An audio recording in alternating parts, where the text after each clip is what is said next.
আসসালামু আলাইকুম। আজকে আমরা ব্যষ্টিক অর্থনীতির আরেকটি প্রশ্ন নিয়ে আলোচনা করব।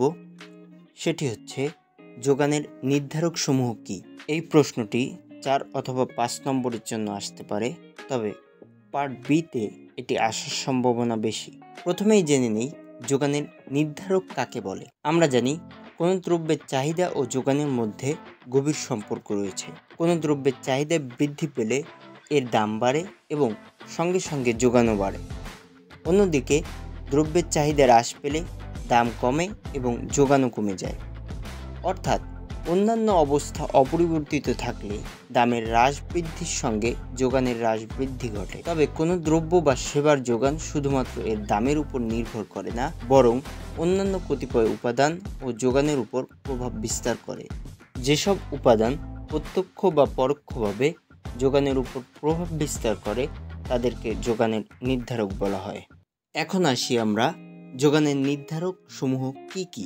আমরা এক্ষেত্রে যে বিষয়গুলো বিবেচনা করতে পারি তার মধ্যে রয়েছে দ্রব্যের দাম, ভোক্তার রুচি ও পছন্দ, বিকল্প দ্রব্যের দাম, পরিপূরক দ্রব্যের দাম, দ্রব্যের প্রকৃতি। এছাড়াও উৎপাদন উপকরণের দাম, সময়ের পরিবর্তন, কারিগরি জ্ঞান ইত্যাদিও যোগানের নির্ধারক। আসুন বিষয়গুলো আলোচনা করা যাক। 1. দ্রব্যের দাম। যে কোনো দ্রব্যের যোগান এর দামের উপর নির্ভরশীল। অন্যান্য অবস্থা অপরিবর্তিত থাকলে দ্রব্যের দাম কমলে যোগান কমে এবং দ্রব্যের দাম বাড়লে যোগান বাড়ে। তাই দাম ও যোগানের মধ্যে প্রত্যক্ষ সম্পর্ক বিদ্যমান। 2. ভোক্তার রুচি ও পছন্দ।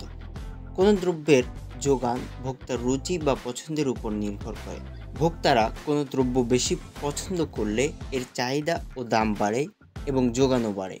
অন্যদিকে ভোক্তারা কোনো দ্রব্য পছন্দ না করলে বা অপছন্দ করলে এর যোগান ক্রমেই হ্রাস পায়। 3. বিকল্প দ্রব্যের দাম। কোনো বিকল্প দ্রব্যের দাম বাড়লে অন্যটির যোগান হ্রাস পাবে। যেমন চিনি ও গুড় বিকল্প দ্রব্য।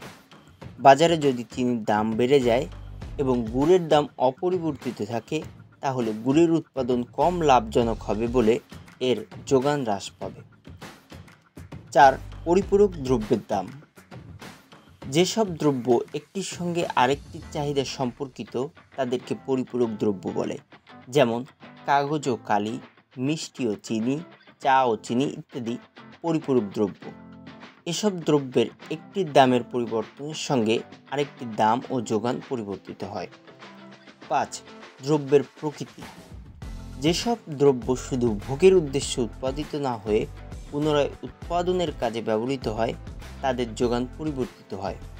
কিন্তু যেসব দ্রব্য নতুন করে উৎপাদন করা যায় না, যেমন কাজী নজরুল ইসলামের কবিতা, বিখ্যাত শিল্পীর আঁকা ছবি ইত্যাদির যোগান অপরিবর্তিত থাকে। হয় উৎপাদন উপকরণের দাম। একটি নির্দিষ্ট উৎপাদন উপকরণের দাম বেড়ে গেলে উপকরণ দ্বারা যেসব দ্রব্য উৎপাদন করা হয় সেসব দ্রব্যের দামও বেড়ে যায়, ফলে দামের সঙ্গে যোগানেরও পরিবর্তন ঘটে। 7. সময়ের পরিবর্তন। যোগানের পরিবর্তনের উপর সময়ও গুরুত্বপূর্ণ ভূমিকা পালন করে। শিল্প পণ্যের চাহিদা বেশি বলে এর যোগান অল্প সময়ে দিতে হয়।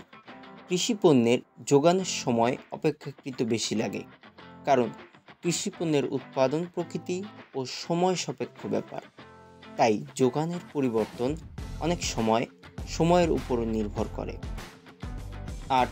বর্তমান কম্পিউটার যুগে বিভিন্ন প্রয়োজনীয় ও শিল্পজাত দ্রব্যের উৎপাদনের পরিমাণ ও দাম বৃদ্ধি পাচ্ছে, ফলে যোগানের মাত্রাও উল্লেখযোগ্য হারে বাড়ছে।